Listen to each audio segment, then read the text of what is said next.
ఆంధ్ర తెలంగాణలో తక్కువ ఫీజులతో high quality results ఇస్తున్న ఏకైక సంస్థ తిరుమల్ ఐఏఎస్ ఇన్స్టిట్యూట్. మద్యం ప్రియులకు అలర్ట్. హైదరాబాద్, సికింద్రాబాద్ జంట నగరాల్లో వైన్ షాపులు తెరుచుకోబడవు.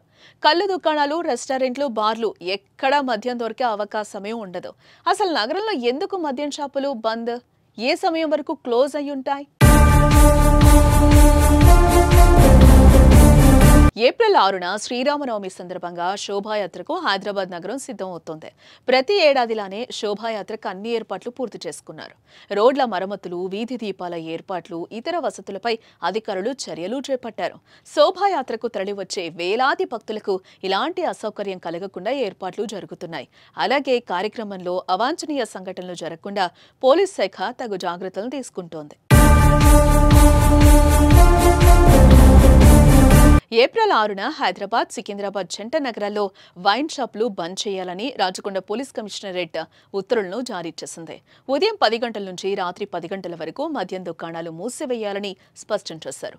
వైన్ షాపులతో పాటు కళ్ళు దుకాణాలు, రెస్టారెంట్లు, బార్లు కూడా బంద్ చేయాలని ఆదేశాలు జారీ చేశారు. శాంతి భద్రతల పరిరక్షణ కోసమే ఈ నిర్ణయం తీసుకున్నామని తెలిపారు. నిబంధనలు ఉల్లంఘించి ఎవరైనా వైన్ షాపులు తెరిస్తే కఠిన చర్యలు తీసుకుంటామని హెచ్చరించారు. ఈ విషయాన్ని అందరూ గమనించాలని పోలీసులు కోరారు.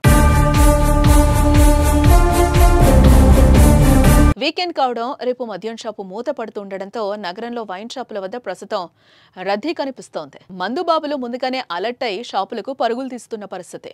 తమకు కావలసిన మద్యం కోసం లైన్లో నిలబడి కొనుగోలు చేస్తున్న పరిస్థితులు నెలకొన్నాయి. మరోవైపు శోభాయాత్ర సందర్భంగా నగరంలో ట్రాఫిక్ ఆంక్షలు కూడా విధిస్తున్నారు. అలాగే శోభాయాత్ర సందర్భంగా ఎలాంటి అవాంఛనీయ సంఘటనలు జరగకుండా 20,000 మంది పోలీసులతో ఏర్పాట్లు చేస్తున్నారు. She teams, CCS, task force సిబ్బంది విధుల్లో ఉండనున్నారు. శోభాయాత్రను డ్రోన్లు, సీసీ కెమెరాలతో కమాండ్ కంట్రోల్ రూమ్ నుంచి పర్యవేక్షిస్తామని సిపి సివి ఆనంద్ తెలిపారు. డ్రోన్ ఉపయోగించేందుకు ముందస్తు అనుమతి తీసుకోవాలని అన్నారు. డీజేకు బదులు సౌండ్ సిస్టమ్ వినియోగించుకోవాలని నిర్వాహకులకు సిపి సూచించారు.